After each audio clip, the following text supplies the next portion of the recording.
Mesa, Federalismo y Gobernanza en América del Norte, y vamos a dar inicio con la presentación de nuestro primer ponente, el doctor Leonardo Díaz Abraham. Él es doctor en Ciencia Política por la Universidad Complutense de Madrid y en la misma institución cursó la maestría en Cooperación Internacional y la licenciatura en Ciencia Política en la UNAM. Actualmente se desempeña como profesor investigador de la UAM Coajimalpa. Él ha publicado en medios especializados de Norteamérica, de Sudamérica, de Europa y de Asia. Sus temas de investigación se refieren a la acción internacional de los gobiernos locales, la cooperación internacional para el desarrollo, descentralización, globalización y políticas públicas. También ha realizado estancias de investigación en la Open University, en la Universidad de Texas y en la Universidad Carlos III de Madrid. Es miembro actualmente del Consejo Consultivo de la Asociación Mexicana de la Oficina de Asuntos Internacionales de los Estados, AMAI, y es miembro fundador de la Red Mexicana de Cooperación Internacional, REMECI, y miembro del SMI nivel 1. Pues le damos la palabra entonces a nuestro primer ponente con la ponencia titulada... Hola, antes que nada, quiero agradecer a César esta invitación. Para mí siempre es un gusto enorme regresar a mi alma mater. Yo estudié la licenciatura en Ciencia Política aquí en esta universidad, y bueno, pues como siempre es un honor y ver gente de Ciencia Política, de Derecho y sobre alumnos de la UAM aquí, que me da mucho gusto que pues tengan la inquietud de buscar otros horizontes. Bueno, el tema que voy a tratar es sobre las ciudades estadounidenses que reaccionaron frente a la rotura del acuerdo de París por parte de la administración de Trump. Les voy a contar un poco cómo es que llegamos a este tema, porque es un tema que tiene un telón de fondo enorme, que es algo que se da no de una forma espontánea ni de ninguna manera en un plazo corto, sino que tiene una historia muy larga que tiene que ver con el activismo de los gobiernos subnacionales. Ahí vale la pena hacer una distinción. Cuando hablamos de gobiernos subnacionales, pues están incluidos también los estados dentro de una federación, los gobiernos locales, las comunidades autónomas, los departamentos, pero especialmente nos interesan aquellos que tienen la capacidad de definir sus propias políticas públicas, su propia agenda de trabajo. Y en este caso, especialmente en el que tratamos en la revista que se está presentando, buscamos a las ciudades estadounidenses, específicamente la actividad de los alcaldes y los consejos que son los cabildos que toman las decisiones dentro de estas ciudades, frente a la política federal en términos de medio ambiente, pero no solamente va a ser medio ambiente, sino vamos a ver que hay un trasfondo ligado a intereses que van mucho más allá de esto. Bueno, el capítulo que presentamos está en coautoría con Rodrigo Rafael Gómez Garza, que es alumno nuestro del doctorado, con el que llevo trabajando pues casi 3 años.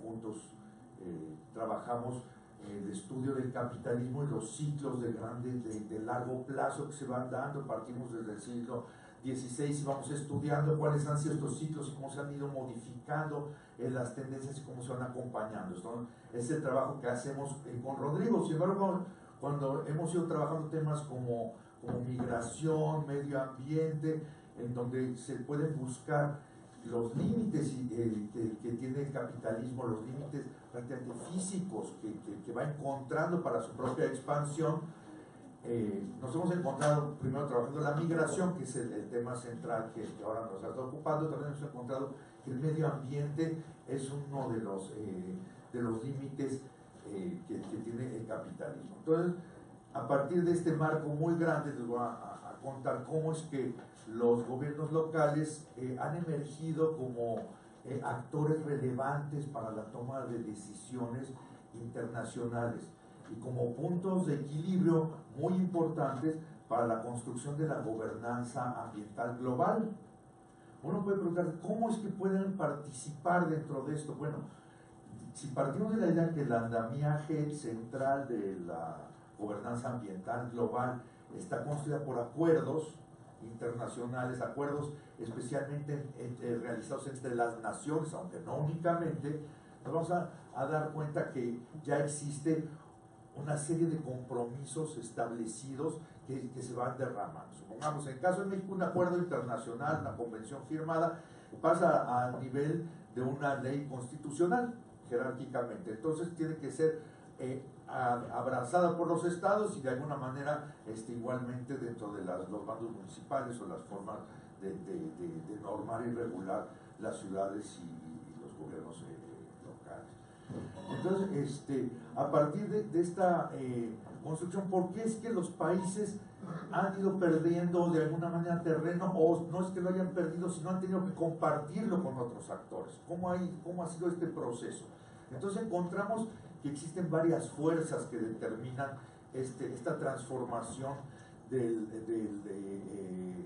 ámbito internacional a partir del fin del Estado del Estado. Estamos ubicando este periodo de transformación hacia los años 90 del siglo pasado, en donde los grandes procesos de descentralización, por ejemplo, que sería por donde podríamos empezar, fueron haciendo un cerco de competencias muy específico a los gobiernos locales, a las ciudades. En los años 70, por ejemplo, en contraste, las ciudades representaban ser el problema para muchas de las problemáticas medioambientales. Los generadores de esta problemática eran las ciudades. Hacia los principios de los años 2000 se empieza a cambiar esta visión y se ve a las ciudades como los potenciales lugares para la transformación y para el cambio.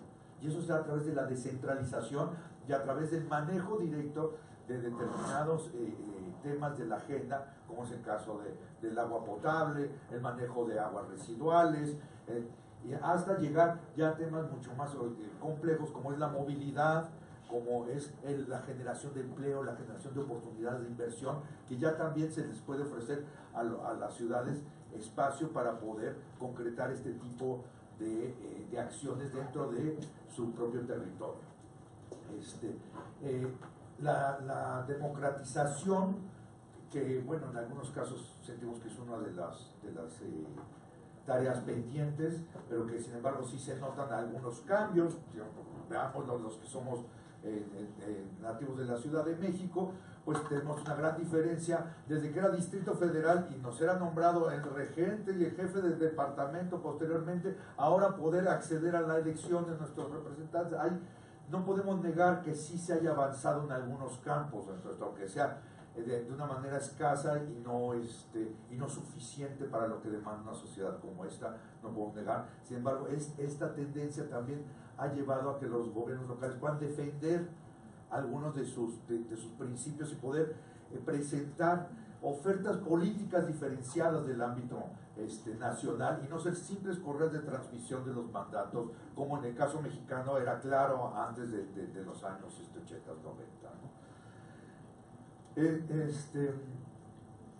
Después de 1992, que es la conferencia de Río, que es un parteaguas muy importante para este tema, las ciudades empiezan a dejar el esquema de los hermanamientos como simples formas de entrar en contacto y de intercambiar nombres de las plazas, invitar a alcaldes a transitar, a tener agendas que se referían a temas de movilidad, específicamente a emisiones de gases de efecto invernadero, y tener compromisos mancomunados con otras ciudades. Y ese es un tema del que también quiero hacer hincapié, el enorme asociacionismo que han mostrado las ciudades. Se han formado una cantidad de redes temáticas y regionales y sectoriales dentro de las ciudades enorme. Existe especialmente una red mundial que es CGLU, que es Ciudades Gobiernos Locales Unidos, que reúne a ciudades que, si sumáramos, para entrar a CGLU, para empezar tienes que provenir de una sociedad democrática. No hay ciudades de Corea del Norte, por ejemplo, porque se parte de la idea que no tienen una autonomía suficiente para decidir o para llevar a planteamientos propios, sino dependen de un poder central. Y entonces, dentro del mundo que se gobierna o que elige a sus alcaldes, tienen representado casi el 60% de la población mundial. Son macro redes que trabajan sobre plataformas. Entre estas plataformas está la de medio ambiente y cuidado, y defensa de la fauna, de la flora, y han dado resultados específicos que son muy loables, aunque puedan ser todavía escasos, por lo menos dan alguna luz, como es el caso de un programa que se llama Carbón, que consta, México participa, se firmó de hecho en una cumbre que se realizó, una cumbre de alcaldes que se realizó aquí en la Ciudad de México, que lo que se acordó fue hacer un centro que reuniera la información sobre la emisión de gases de efecto invernadero de las ciudades participantes y firmantes. Y entonces a lo largo de un año iban a estar, y lo llevan haciendo ya desde hace 7, 8 años, monitoreando la emisión de gases invernadero, y se envían directamente a este centro que está en la ciudad alemana de Bonn, y reúne esto. ¿Con qué propósito? Ver cómo tiene impacto las políticas públicas sobre determinados factores en la emisión de gases invernaderos, el cuidado de agua, pero en este caso específico de carbón es sobre este tema del medio ambiente y entonces a partir de eso se pueden comparar qué medidas están tomando las principales ciudades del mundo para controlar estas emisiones y qué experiencias les han resultado exitosas y han tenido impacto sobre estos indicadores. Y es una vez al año se libera esta base de datos que es de acceso público, se puede consultar y entrar en contraste y ver cuáles son las ciudades que van teniendo un descenso en sus efectos. Entonces, en el caso del artículo que presentamos, esto como telón de fondo, lo que estoy contando, viene porque en el momento que Trump empieza a coquetear con la idea, porque no fue que de repente rompiera directamente con el Acuerdo de París, sino que se empieza a ver los pros y los contras. Y déjeme decir que además en el Acuerdo de París la postura de Estados Unidos y de la administración Obama fue diluir muchos de los objetivos, se bajaron muchos de los objetivos que estaban más arriba por parte de muchos de las representaciones de los países europeos. Se bajaron para que entraran China y Estados Unidos, porque ellos estuvieron peleando esta disminución en los alcances de los objetivos. Y una vez que ya se firmaron bajo este tenor, llega la administración Trump y apuesta a otro tipo de desarrollo, digamos, un desarrollo más asociado a la industria de extracción tradicional, pues al gran poder que había ido perdiendo espacio a partir de la industria verde. Y entonces vemos que de pronto las ciudades se rebelan, y además el momento que sale son 2 o 3 días después que son 367 ciudades, una cosa así, que los alcaldes hacen declaraciones que van a mantener los acuerdos de París, o sea, no mantengan los acuerdos de París, van a mantener el cumplimiento de los objetivos, porque ellos no pueden tener un acuerdo internacional, pero sí pueden abrazar los objetivos que se plantean el Acuerdo de París y mantenerlos. Si revisamos estas ciudades, muchas de estas ciudades estuvieron participando desde Hábitat 1, Hábitat 2, en Río, estuvieron presentes las ciudades haciendo lobby en la UNAM, en la ONU, buscando tener una voz de representación dentro de Naciones Unidas, pero por el motivo de no tener doble representación, los países no se les había dejado, y ahora ya se empieza a hacer un consejo consultivo con alcaldes para determinados temas, porque finalmente el manejo de muchos de los problemas que son centrales para el cambio climático, para el calentamiento global, son administrados y gestionados directamente por las ciudades. Dentro de esto, pues bueno, quiero destacar cómo existen estos pesos y contrapesos. Si vemos un poco más allá, nos damos cuenta que muchas ciudades de las que se rebelan contra esto han apostado a industria verde.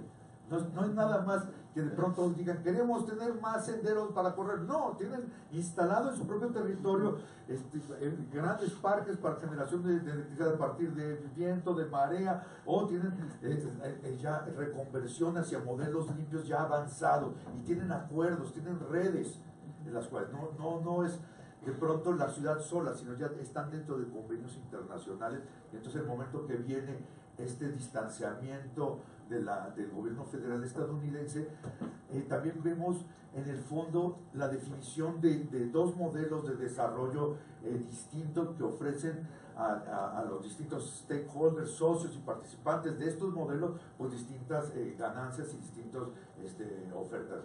Vemos también al fondo que no nomás, yo pensaba también cuando empezamos a hacer este análisis que nos vamos a encontrar una gran resistencia por parte de los demócratas frente a los republicanos, y que iba a ser un mapa rojo y azul, y efectivamente hay una gran parte de los alcaldes demócratas que están en contra, pero hay muchos republicanos que también.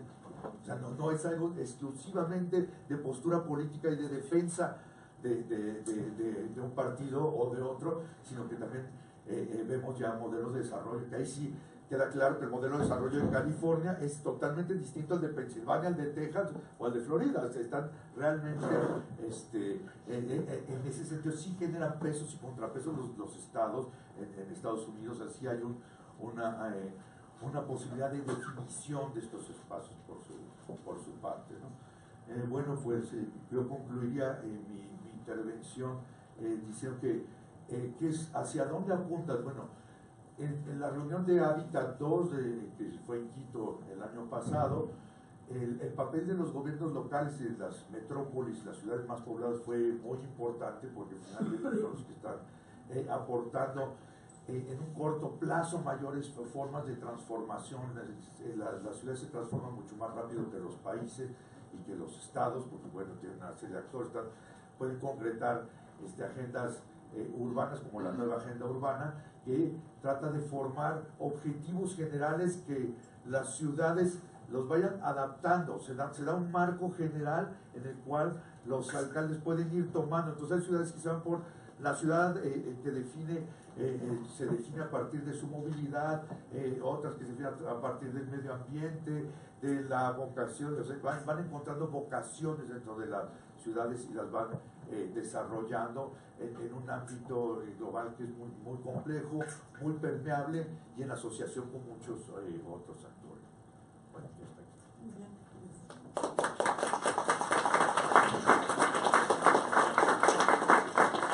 Muchas gracias, Alejandro Díaz Abraham, por su excelente presentación. Y ahora vamos a darle espacio a nuestro siguiente ponente, que es Montserrat Iglesias Seguí. Ella es licenciada en Relaciones Internacionales, con estudios de posgrado en Internacionalización de Ciudades por la Universidad de Málaga, España, y en Estudios Migratorios por el Instituto de las Américas, con sede en la Universidad de San Diego, California. Y también tiene estudios de maestría en Políticas Públicas del Instituto Nacional de Administración Pública, el UNAM. Ella se ha desempeñado como directora de vinculación con gobiernos locales en la Dirección General de Coordinación Política de la Secretaría de Relaciones Exteriores, desde donde ha apoyado y orientado la acción internacional de los gobiernos locales. Desde octubre de 2015, ella se desempeña como directora general adjunta de Coordinación Política de la Cancillería. Entonces, le damos la palabra. Muchas gracias, muy buenos días. Muchas gracias al CISAM por esta invitación, por este espacio para la Secretaría de Relaciones Exteriores. Yo me voy a referir, si me lo permiten, a cuáles son los apoyos institucionales que brinda la Secretaría de Relaciones Exteriores a la acción internacional local, con énfasis en los acuerdos interinstitucionales con América del Norte, que es precisamente la información en el artículo de la revista. Si me permiten, yo destacaría que hoy por hoy, en el paradigma del siglo XXI, estamos frente a la construcción de una nueva gobernanza mundial que involucra también a los gobiernos locales como actores más cercanos y espacios de proximidad a las necesidades del ciudadano, y desde donde es más fácil articular políticas públicas desde visiones más ciudadanas.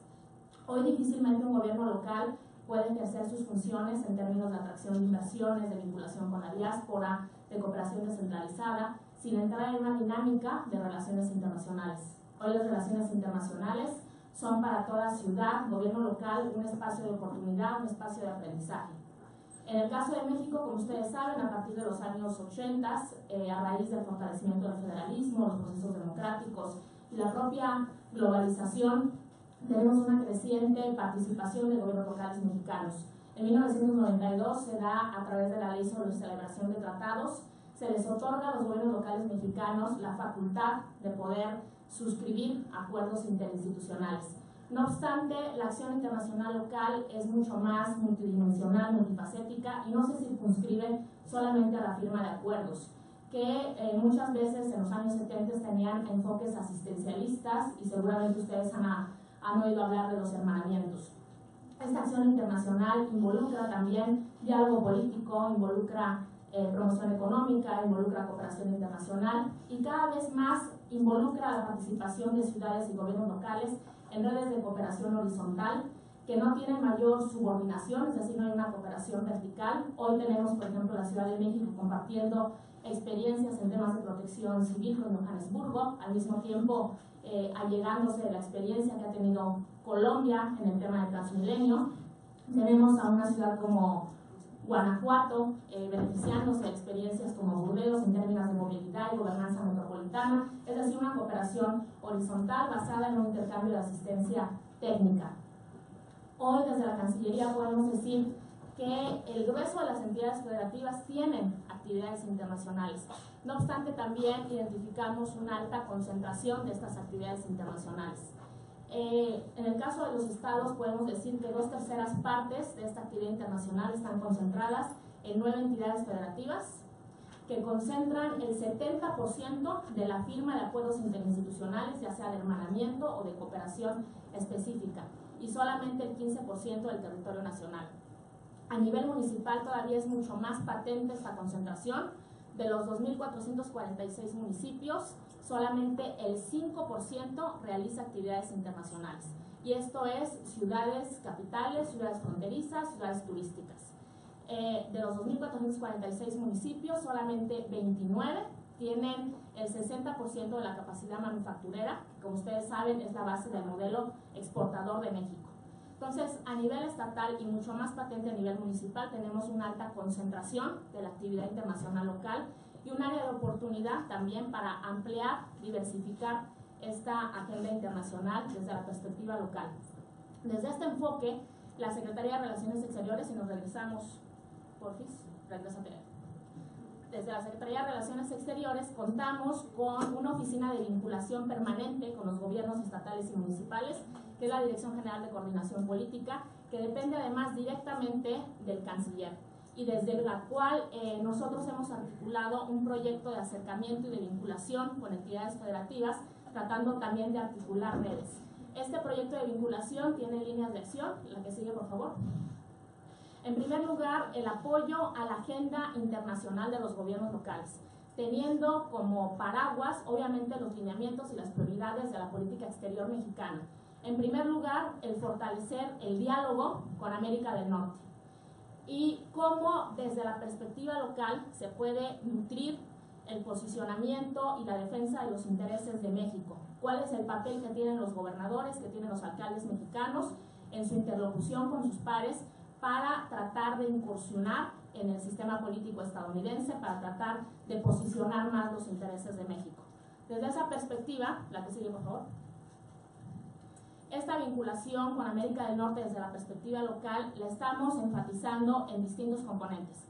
En primer lugar, la relación comercial. Ustedes saben, México y Estados Unidos comercian alrededor de $500 mil millones, $1 millón por minuto, el 80% del comercio pasa por la frontera, y a nivel local es muy patente esta realidad comercial.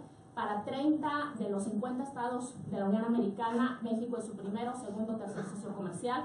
Y hoy por hoy estamos viendo a gobernadores en Estados Unidos, como el gobernador de Texas, Greg Abbott, como el propio gobernador Ducey, gobernadores republicanos además, que están defendiendo el Tratado de Libre Comercio. ¿Por qué? Porque tienen intereses específicos. Y estamos viendo a gobernadores mexicanos que aprovechan también y que inciden en su interlocución con los propios gobernadores estadounidenses. Un ejemplo muy patente es la relación que tienen Sonora, Arizona. La gobernadora Pavlovich, que además es la presidenta de la Comisión de Asuntos Internacionales de la CONAGO, ha logrado en estos 2 años que lleva de administración articular lo que denomina con Arizona la megaregión Sonora-Arizona.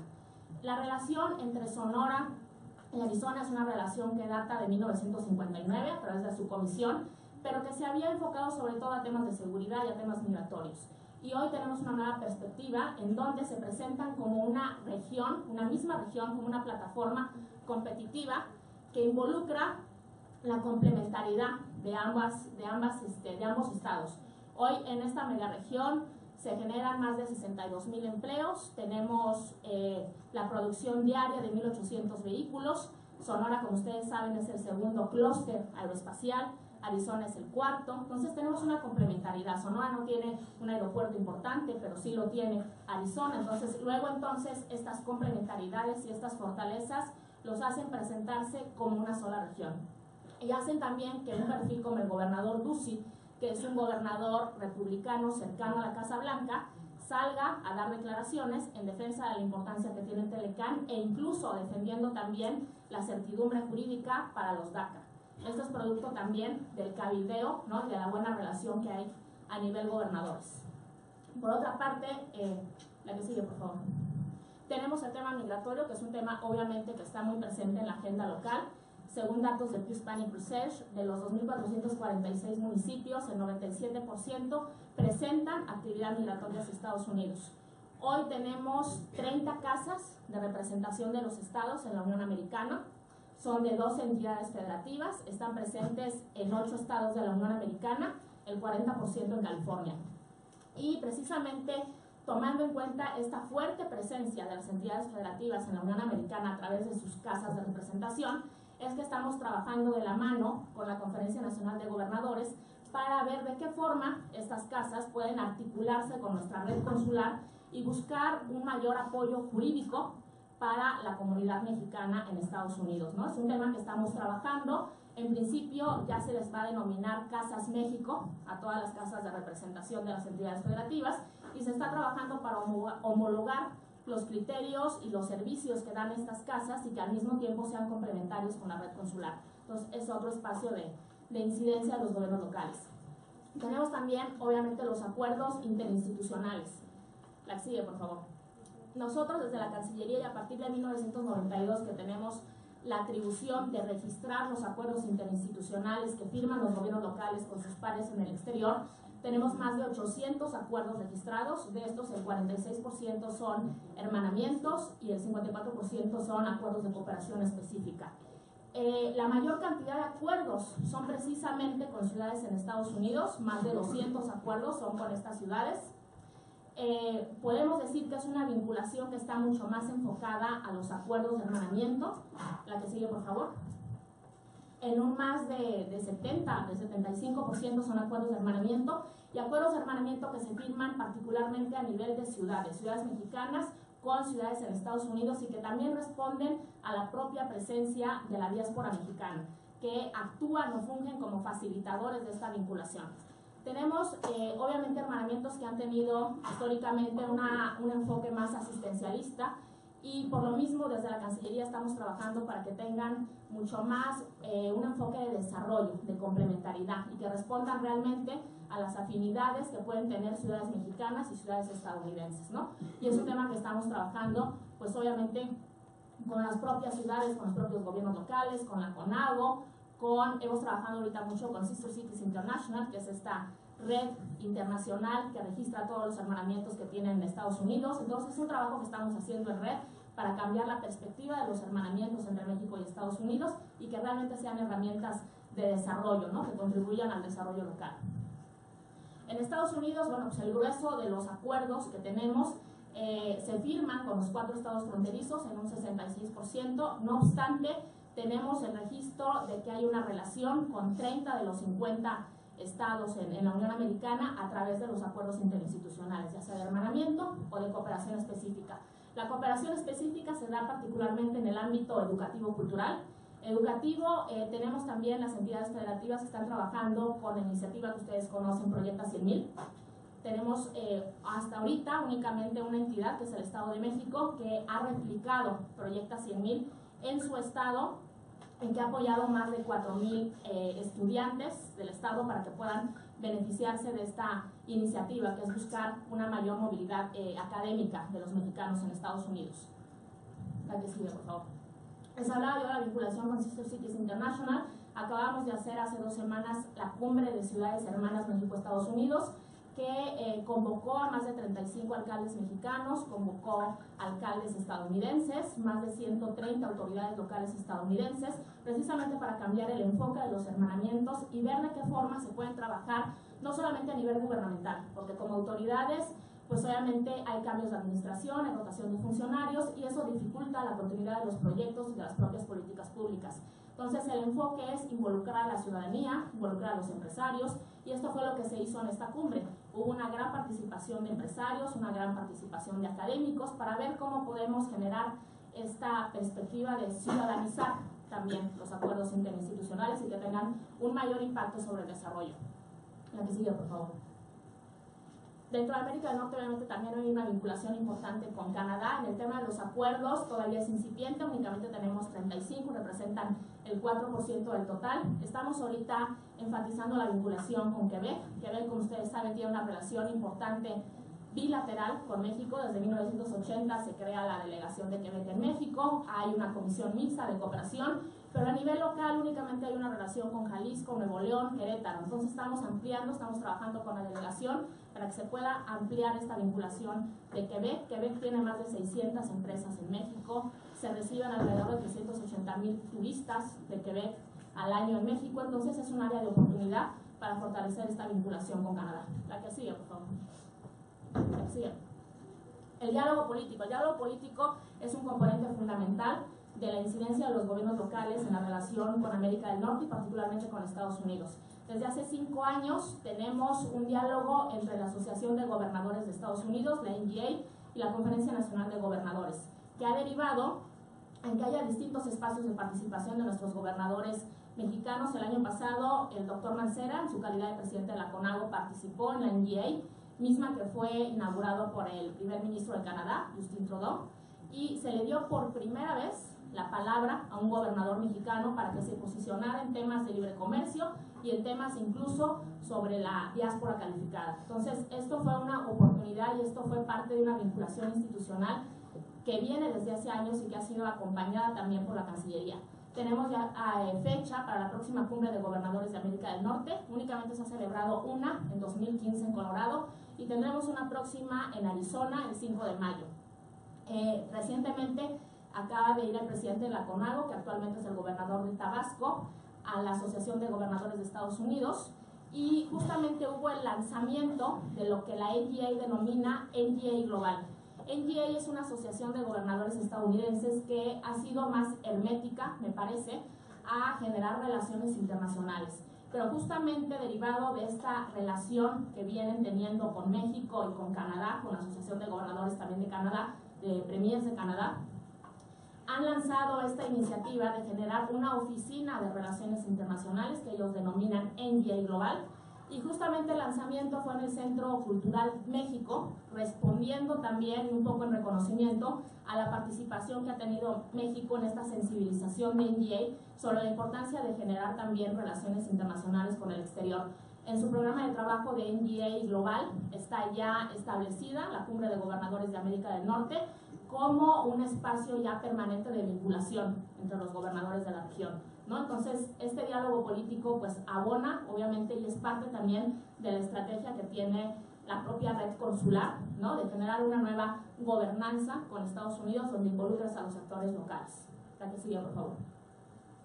Bueno, son algunas buenas prácticas que hay entre acuerdos de México y Estados Unidos a nivel local. Yo destacaría, la que sigue, por favor, San José, California, y la ciudad de Guadalajara, que están trabajando ahorita en temas de la industria creativa digital y que incluso están trabajando en crear un triángulo, una especie de cooperación triangular para un clúster de la industria creativa, incluso con la ciudad de Dublín, ¿no? Entonces no solamente es una cooperación bilateral, sino es una cooperación triangular y al mismo tiempo son buenas prácticas en temas de gobernanza local. Entonces, este es un poco un referente, hay muchos otros, de cómo podemos trascender enfoques asistencialistas, de me dona una ambulancia, me dona un carro de bomberos, y podemos ya generar más complementariedades, ¿no? En temas de desarrollo local entre ciudades de México y Estados Unidos. Por otra parte, otra línea de acción en la que estamos trabajando en la Cancillería tiene que ver con la institucionalización de la práctica internacional local. Si bien hemos dicho que el grueso de los estados tienen relaciones internacionales, con los cambios de administración muchas veces desaparecen las oficinas de asuntos internacionales, no hay una continuidad, cambian los interlocutores, tiene mucho peso la voluntad política del gobernador y del alcalde en turno, y no todos tienen la sensibilidad de ver las relaciones internacionales como una oportunidad, como una inversión. Entonces, desde la Cancillería lo que trabajamos es en fortalecer esta institucionalidad. Hoy por hoy tenemos 23 oficinas de asuntos internacionales en las entidades federativas, solamente 12 tienen presupuestos propios y dependen directamente del gobernador, solamente 2 tienen presupuestos arriba de 2 millones de pesos al año.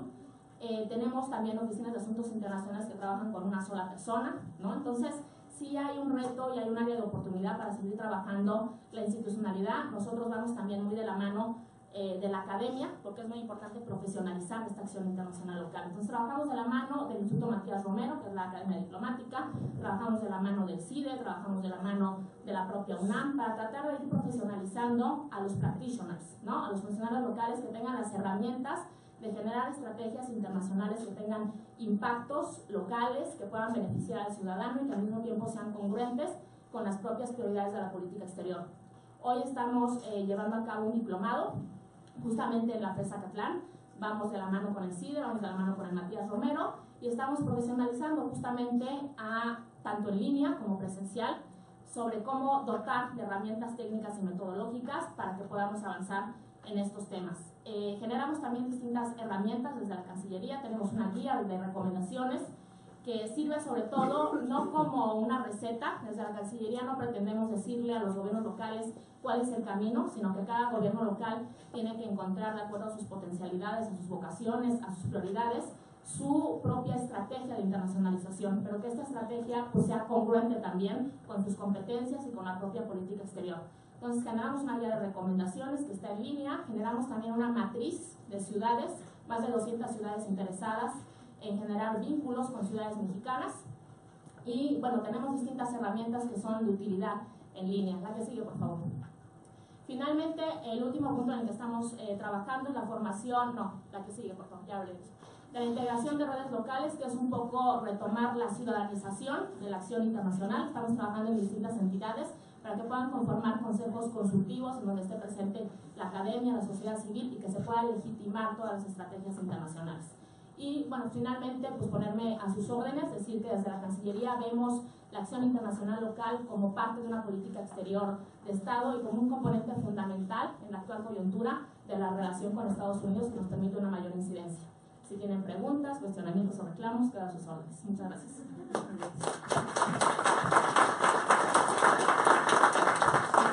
Para continuar con estas excelentes ponencias que hemos tenido, tenemos ahora al doctor Roberto Cepeda, quien es doctor en Relaciones Internacionales por la UNAM.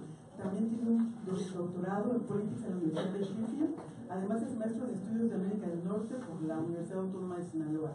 Él actualmente se desempeña como investigador de tiempo completo de CISAN y ha publicado y editado libros en México, en Estados Unidos y en Reino Unido, así como artículos en diversas revistas nacionales e internacionales.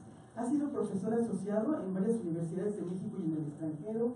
También ha realizado estancias de investigación en el Instituto de Investigaciones Sociales de la UNAM, en la Universidad de Sheffield, Inglaterra, y sus líneas de investigación se enfocan en las relaciones internacionales de los gobiernos subnacionales en América del Norte desde un enfoque interdisciplinario. Le damos la palabra al doctor Roberto Cepeda.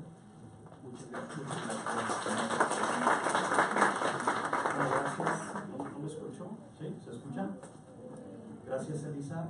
Y bueno, les voy a presentar justamente un artículo que aparece en la revista Internacionales que estamos presentando el día de hoy, que soy coautor con el doctor Jorge Vilches.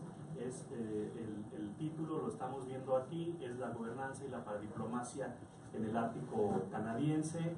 Lo que nosotros nos enfocamos justamente es ver las formas de gobernanza en la parte del Ártico que comparte Canadá con otros países, y cómo se han formado las formas de gobernanza, y tratar de ver la paradiplomacia no únicamente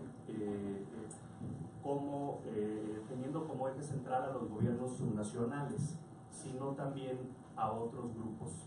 En este caso, el grupo de los Inuit, que se organiza en el Consejo Circumpolar Inuit. Y este es un concepto nuevo que manejan algunos autores cuando le llaman para diplomacia cultural y que se asemeja un poco también a lo que hace Quebec, por ejemplo, donde la acción internacional está enfocada a preservar la identidad de estos grupos autóctonos, ¿no? Entonces, partimos en un artículo definiendo lo que es la gobernanza.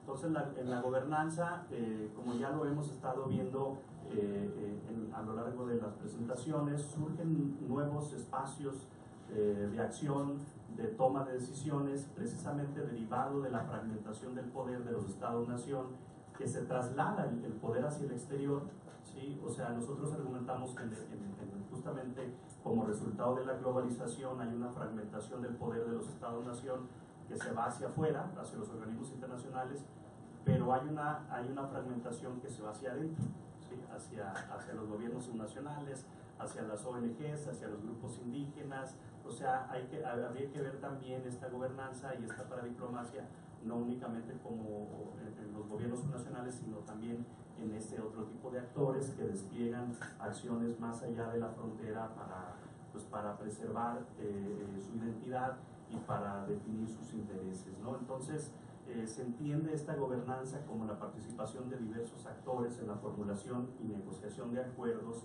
y políticas públicas. Esto es muy importante porque lo que estamos aquí tratando de ver es cómo la acción de estos grupos va a llevar a la formulación de políticas públicas, y es un debate muy importante que se viene dando sobre la relevancia o qué tan relevante es la participación de los actores subnacionales, ¿no? Y uno de ellos es que efectivamente se traduce en políticas públicas y a través de sus acciones influyen, ¿no? Entonces hay un debate si efectivamente se está perdiendo poder de parte de los gobiernos centrales y otros actores lo están ganando, ¿no? ¿Qué tan efectivo es eso? ¿Sigue siendo el gobierno central quien dicta, o siguen siendo estos actores o estos actores están recobrando más poder, ¿no? Entonces estamos partiendo de ese análisis, ¿no? Entonces las actividades internacionales, como ya les decía, de los gobiernos no centrales y de actores no estatales para promover sus intereses, eso vendría a ser la paradiplomacia, y justamente queremos identificar a quienes participan en la paradiplomacia, que vendrían a ser actores no estatales, ¿sí? Organizaciones no gubernamentales, grupos de interés, asociaciones, y bueno, la manera como ellos actúan es que establecen misiones comerciales, culturales en el extranjero, firman tratados. Esto de firmar tratados es muy particular hacia algunos países. Encontramos, por ejemplo, en el caso de Bélgica, que los gobiernos nacionales sí lo pueden hacer, ¿no? En otro caso, como lo decía la maestra Montserrat, son acuerdos institucionales, ¿no? Únicamente lo que pueden firmar estos actores de cooperación regional, efectivamente, y también cuestionan la política exterior de los gobiernos centrales, ¿no? Ese también es otro punto muy importante. Es decir, los gobiernos locales o subnacionales o estos actores cada vez más están cuestionando la política exterior de sus gobiernos. Lo miramos también en el caso de Estados Unidos, las políticas migratorias del presidente Trump, ¿no? Entonces, justamente en eso nos estamos enfocando. El caso del Ártico también es un tema muy importante. Consiste en segmentos de Estados-nación. Hay muchos problemas en esta región para determinar qué regiones deben de incluirse en el Ártico. Algunos autores hablan de la región circumpolar, ¿sí?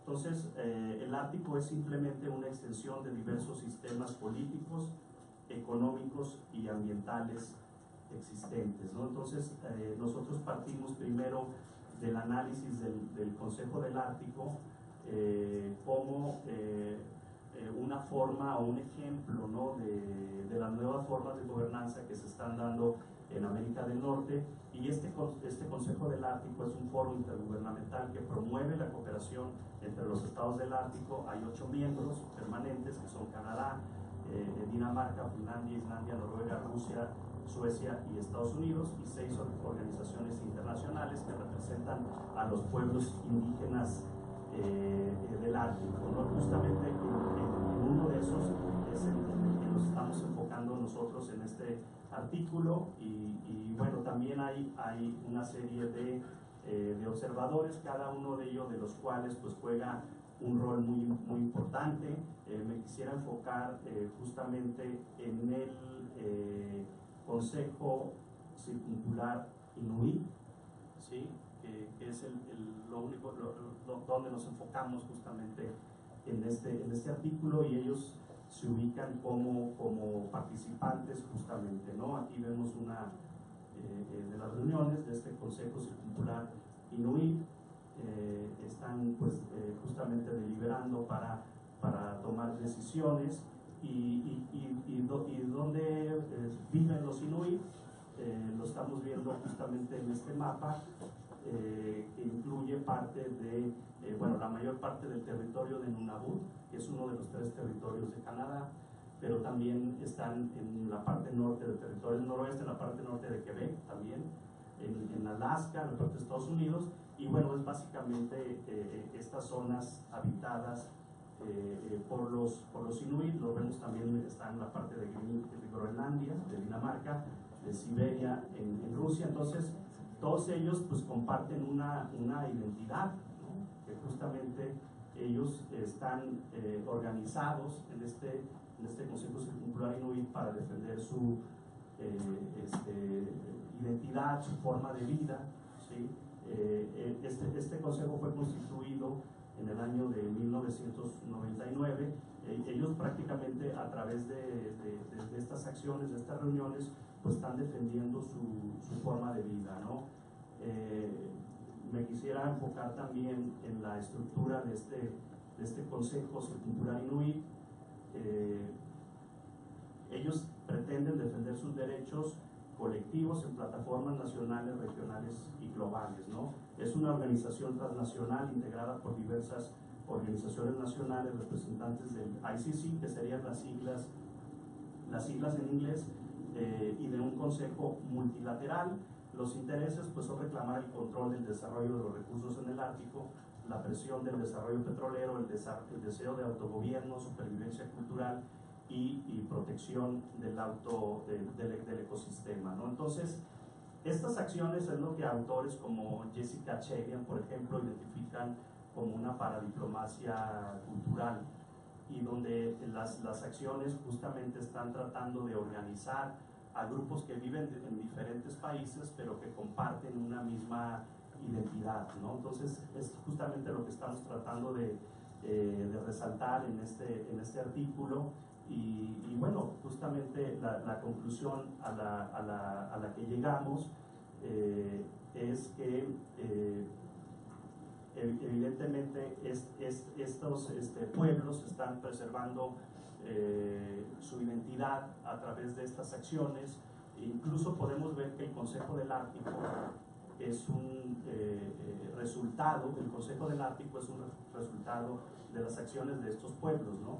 Que viven en diferentes regiones de la región circumpolar, la región del Ártico, que ya vimos que agrupa a estos 8 estados-nación, pero que sus acciones justamente tienen un espacio en Naciones Unidas, han logrado ocupar espacio en estos organismos multilaterales para reclamar sus intereses, ¿no? Entonces la región del Ártico es una región muy importante, vista desde la perspectiva de estos grupos autóctonos. Hay que recordar también que el enfoque canadiense pues ha sido proteger a estos grupos, a los Inuit, que es uno de los grupos originarios de Canadá. El ICC también, o el Consejo Circumpolar Inuit, ha tenido mucho apoyo del gobierno canadiense, ¿sí?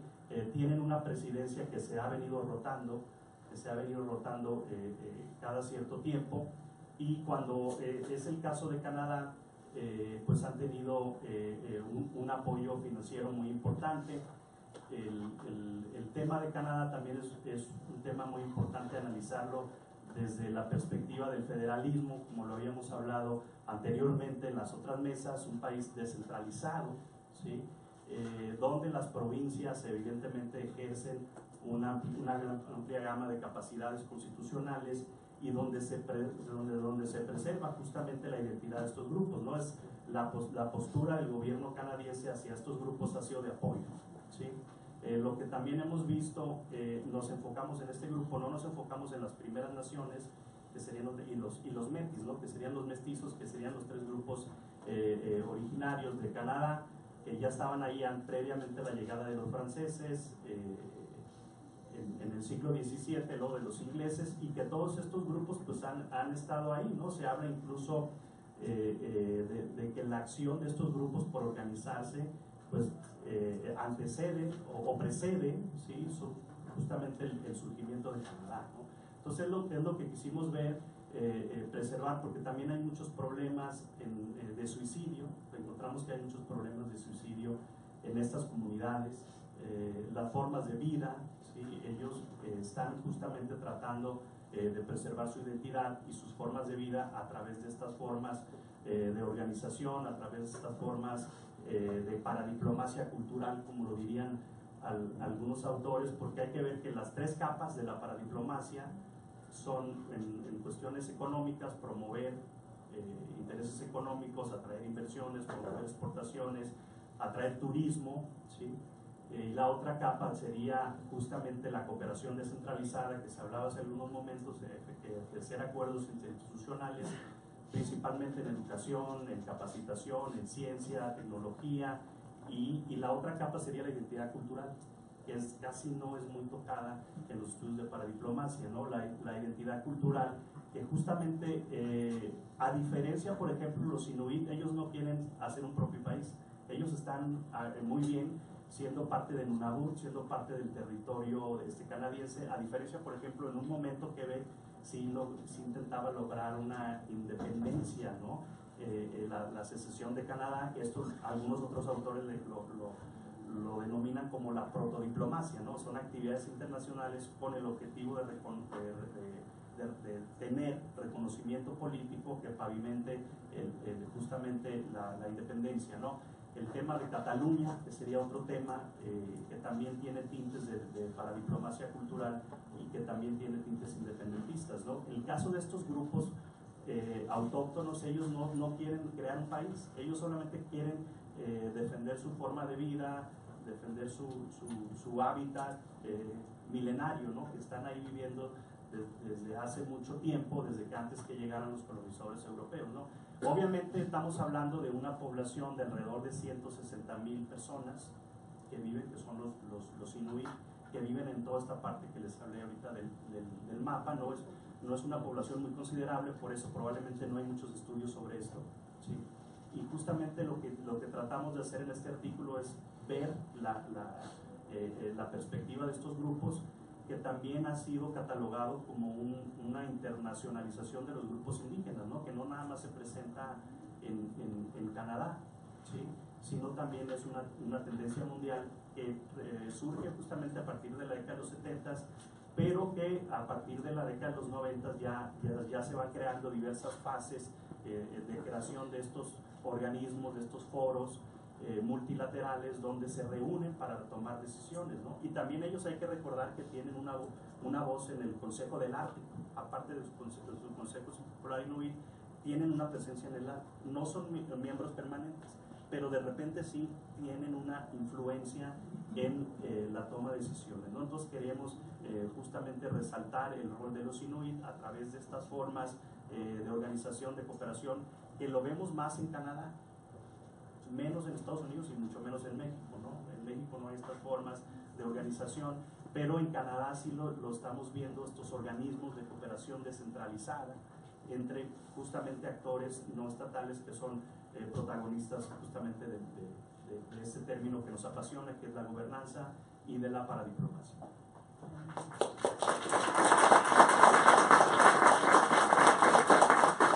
Agradecemos mucho estas 3 excelentes ponencias que han dado material para pensar, para reflexionar, y vamos a abrir el espacio para las preguntas. Si tienen alguna pregunta pueden levantar la mano. Los micrófonos todavía no llegan. Vamos a requerir micrófonos, Samuel.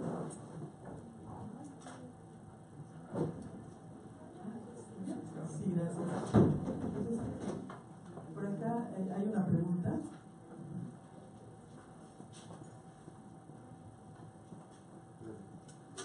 Gracias. Mi nombre es Manuel, de la Facultad de Derecho, y me gustaría realizar una pregunta al maestro Roberto Cepeda acerca de qué importancia, peso tiene el convenio del acuerdo 169 de la OIT en la resolución que pueda haber, que surja de algún conflicto o controversia de un pueblo originario. ¿Qué peso tiene en esa región ártica? Porque, bueno, checar algunos conflictos que surgen en nuestro país y a veces no, la resolución que resuelve la Suprema Corte a veces no es muy fuerte. No sé qué tanto peso pueda tener en la región que usted describía. Podemos tomar 4 preguntas. Cerramos una primera ronda.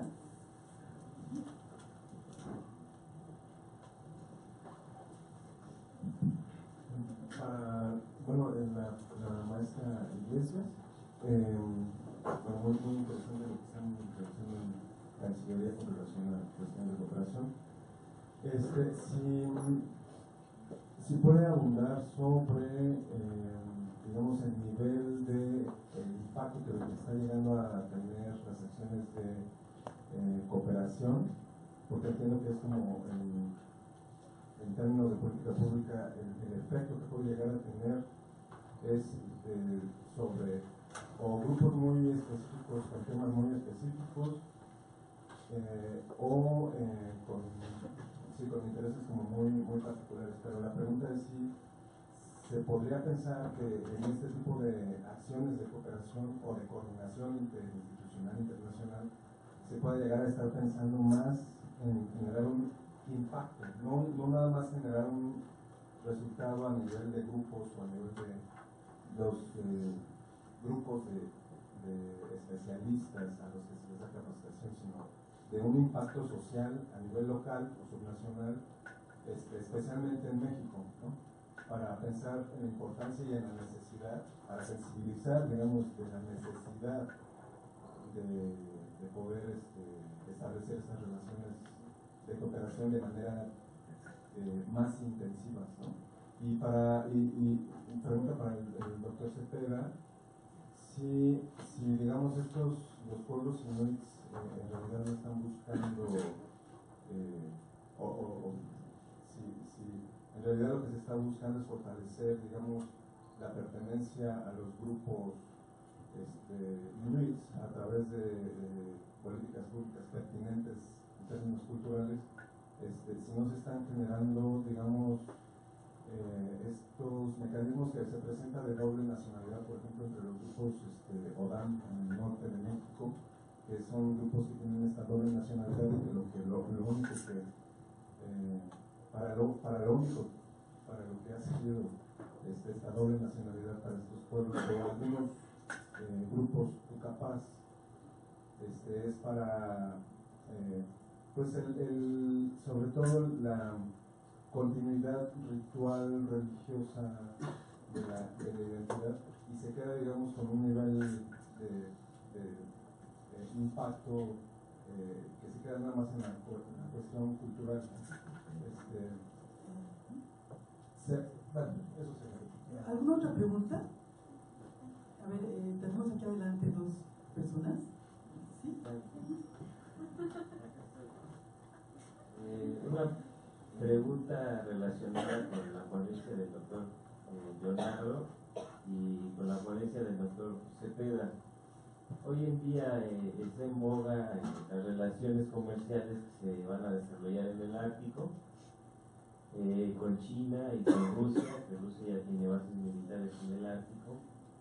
En ese tenor, el medio ambiente y el cambio climático han alterado y han favorecido el deshielo en los polos, y también esto favorece al comercio, facilita el comercio en esa zona, pero para el pastor Roberto Cepeda, ¿qué impactos tendría una mayor circulación de mercancías o un mayor comercio en la zona del Ático para los inuit, por ejemplo? ¿Y la última pregunta? Bueno, mi pregunta va para la maestra Montserrat Iglesias.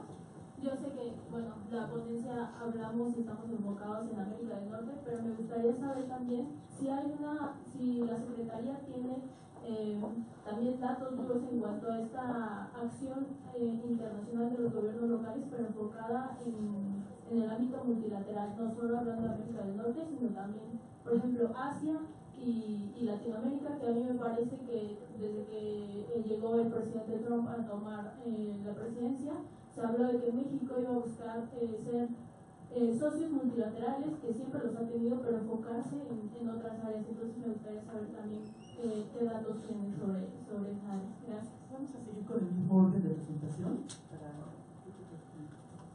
Bueno, pues quisiera ponerle primero por ahí la pregunta sobre la dicotomía entre comercio, medio ambiente y desarrollo y energía limpia y estos puntos que muchas veces no son conciliables.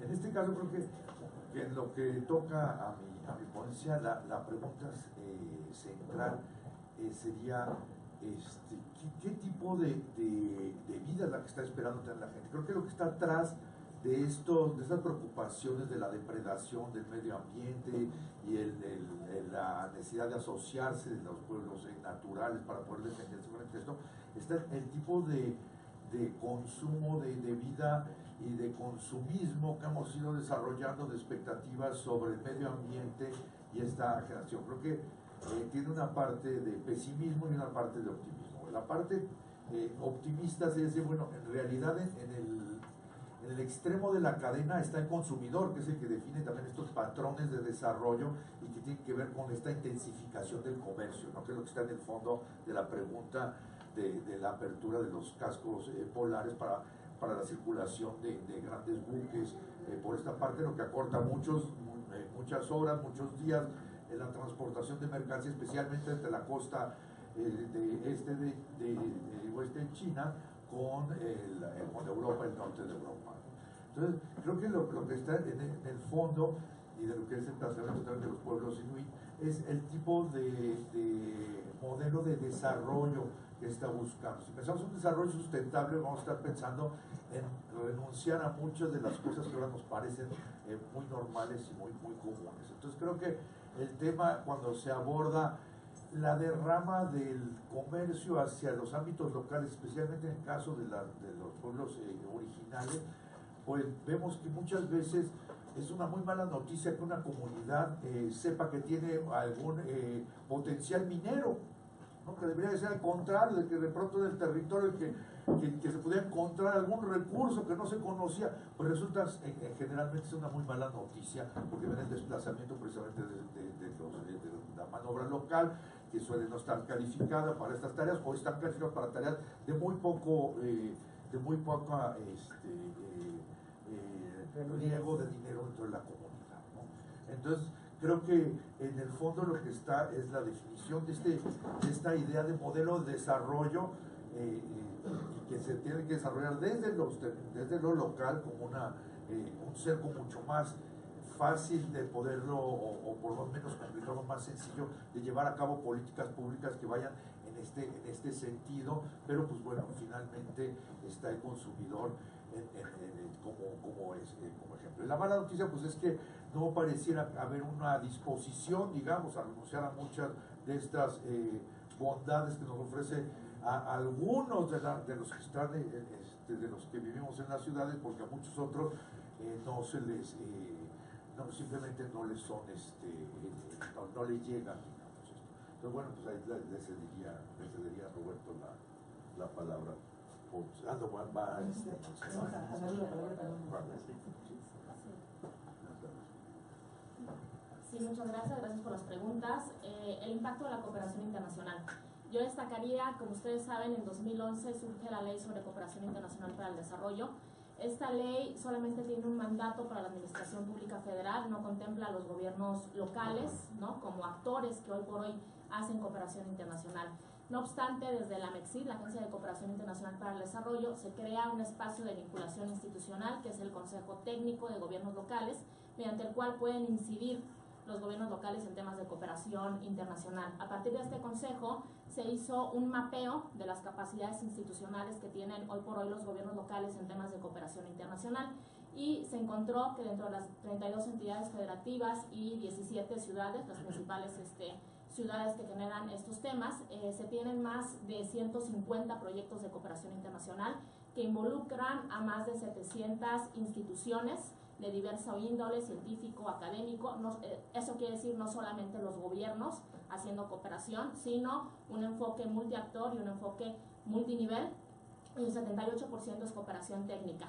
¿Cómo beneficia a grupos específicos? Por ejemplo, recientemente, producto de esta cooperación horizontal y a través de un acuerdo interinstitucional, apoyamos la firma de un convenio entre una provincia de Israel que se llama Eilat, que tal vez a ustedes no les suene, pero Eilat es la provincia que tiene el modelo de seguridad turística más importante dentro de la región e incluso en el mundo. Es un referente en modelos de políticas públicas en seguridad turística. Entonces, justamente está compartiendo con Acapulco, que hoy por hoy está en una coyuntura muy complicada y que necesita de estos modelos de seguridad pública para el relanzamiento de la imagen. Entonces, tienes aquí ya políticas públicas específicas dentro de un acuerdo interinstitucional.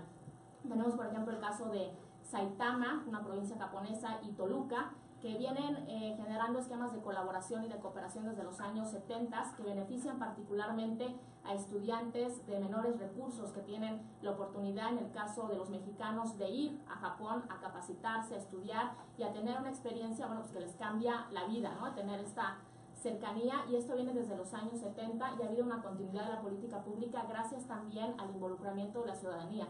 Independientemente de que han cambiado las administraciones, tenemos comités de ciudades hermanas que han empujado que haya esta continuidad.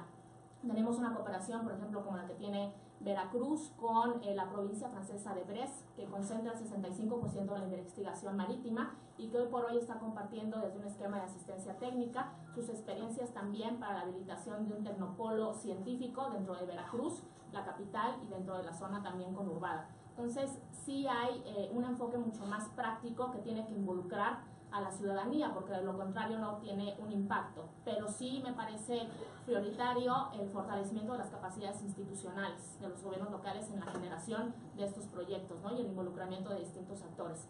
Por otra parte, hablaban de no solamente América del Norte, la participación de gobiernos locales.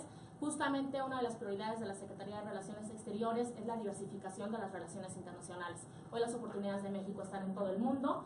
En América Latina, que es una prioridad, tenemos 200 acuerdos interinstitucionales entre gobiernos locales mexicanos y gobiernos locales de la región. Nuestra prioridad es la Alianza del Pacífico como un espacio de integración regional, económico-comercial muy exitoso, que representa el 45% de la inversión extranjera de la región, la novena economía por sí misma si juntas a los países miembros, ¿no?, México, Colombia, Chile y Perú. Y a nivel de gobiernos locales, solamente con estos países tenemos 43 acuerdos registrados y el 80% tienen que ver con temas educativo-culturales. Es decir, hay un área de oportunidad para buscar una participación mayor de gobiernos locales en temas económico-comerciales con la Alianza del Pacífico. Hoy lo estamos ya haciendo con el enfoque también de la integración de las pymes estatales a los espacios y a las cadenas de valor agregadas. Y en el tema de movilidad académica hay 400 becas anuales que se generan en la Alianza del Pacífico y que a veces no son aprovechadas, y estamos permeando esta oportunidad en los gobiernos locales. Justamente la próxima semana tenemos un evento, la Alianza del Pacífico, en Guadalajara, con un enfoque regional y para tratar de permear lo que representa la Alianza del Pacífico dentro de los gobiernos locales. Acabamos de regresar de Alemania, fuimos a una gira con la Conferencia Nacional de Gobernadores, con 3 gobernadores, generaron oportunidades en temas aeroespaciales, en temas industriales y particularmente un diálogo político. Hubo la oportunidad de entrevistarse con el presidente del Consejo Federal, que es el alcalde de Berlín, y hubo una coincidencia y una preocupación en términos de la administración del presidente Trump y de lo que está afectando, ¿no? en temas de libre comercio y de la importancia que tienen los gobernadores mexicanos, estadounidenses, canadienses e incluso europeos en tratar de incidir dentro de sus espacios y sus atribuciones para que haya una mayor relación, una mayor vinculación y que se pueda fortalecer este tema del libre comercio. Con China estamos trabajando también de la mano de la Asociación de Amistad del Pueblo Chino con el Exterior, que es la instancia que coordina toda la actividad internacional de los gobiernos locales chinos. Ya hay un acuerdo de colaboración con la CONAGO y bueno, pues hemos tratado de facilitar estos acercamientos. Hoy tenemos más de 3.000 millones de inversión china en exploración de aguas profundas en Tamaulipas, en energía eólica en el sureste, en fin, hay toda una estrategia de diversificación de las relaciones internacionales que es congruente con la política exterior y que se beneficia a los gobiernos locales. Bueno, sí, ya para concluir esta mesa, yo diría que lo que podemos observar es una participación cada vez más creciente de los gobiernos locales, subnacionales, pero también de otros actores no estatales que cada vez están participando más en la gobernanza, no solo en el ámbito doméstico, sino también en el ámbito internacional, o derivado precisamente de que no se sienten representados o no están de acuerdo con algunas de las políticas, ¿no?, del gobierno central. Entonces, yo creo que en ese sentido se ubica justamente la participación de estos grupos autóctonos de Canadá en el ámbito internacional, porque no se sienten representados por el gobierno central. El caso que me preguntaban justamente de ese artículo de la OIT, sí, efectivamente, bueno, ¿cómo lo puedo plantear? O sea, Canadá es uno de los pocos países donde todos los acuerdos internacionales, incluidos de la OIT y con otros organismos internacionales, signados por los gobiernos centrales, tienen que ser ratificados por los gobiernos provinciales. Hay un porcentaje, no lo recuerdo, pero es menos de la mitad de los acuerdos que ha firmado Canadá, y entre ellos está uno de la OIT, que no han sido ratificados por los gobiernos de la provincia, entonces no entran en efecto, ¿sí? Por eso las provincias tienen un rol más importante en la negociación, aunque formalmente no tienen un rol en la negociación, lo tiene el gobierno central, pero si no lo van a implementar ellos o aplicar, entonces el gobierno central tiene que consultar con ellos, ¿no? Lo vemos justamente un poco con el rol de algunas provincias ahora con el TLC, ¿no?, donde justamente hay un intercambio de información entre las provincias y el gobierno central. Incluso algunas provincias tienen negociadores, ¿no? Quebec tiene su propio negociador. Entonces, esto lo vemos en el caso de Canadá, que es uno de los países, o incluso se habla de que es el país más descentralizado, ¿no?, del mundo, donde las provincias tienen un rol muy importante. Canadá no ha ratificado justamente ese artículo, ¿dónde está el compañero que me preguntaba? Pero lo que sí puedo decir es que en el ámbito internacional, el ICC o el Consejo Circumpolar Inuit recibió un estatus de ONG en 1983 en el Consejo Económico y Social de las Naciones Unidas, y en la década de los 80 se convirtió en miembro activo del Grupo de Trabajo sobre Pueblos Indígenas de Naciones Unidas, y en este grupo desempeñó un rol importante en la elaboración de la Declaración Universal sobre los Derechos de los Pueblos Indígenas. Otro ejemplo similar de alguno de los logros es el Acuerdo de Estocolmo de 2001 sobre contaminantes orgánicos persistentes, y como ya lo dije y lo remarco ahorita, los inuit pueden ser una población relativamente reducida, ¿no?, en un sentido global, pero su acción trasciende fronteras, su voz colectiva tiene presencia en estos organismos, y también están luchando por preservar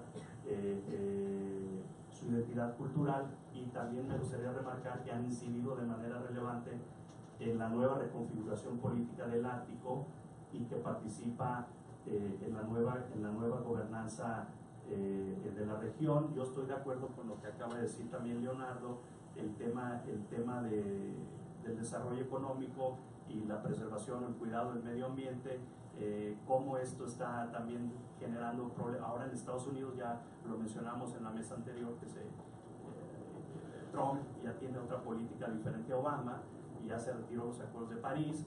En algún momento Canadá también hizo lo mismo con Harper, donde se retiró justamente estos acuerdos. Pero algunos estados, algunas provincias de Canadá se han reunido justamente para hacer acuerdos para reducir las emisiones de carbono. El caso de Quebec, Ontario, algunos estados de Estados Unidos, California, ¿sí?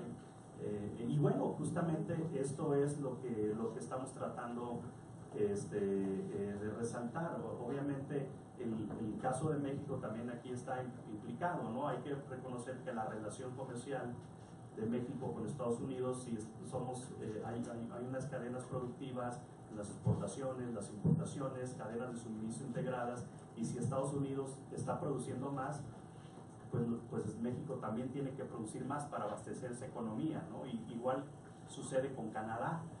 Incluso la economía de Canadá está más integrada, la de Estados Unidos, que la de México con Canadá, perdón, la de México con Estados Unidos, ¿no? Entonces vemos la relación económica afecta o impide a planes justamente más allá para preservar el medio ambiente, y lo estamos viendo justamente ahora con estas políticas, ¿no?, de Donald Trump. Pues vamos a darles un aplauso nuevamente a nuestros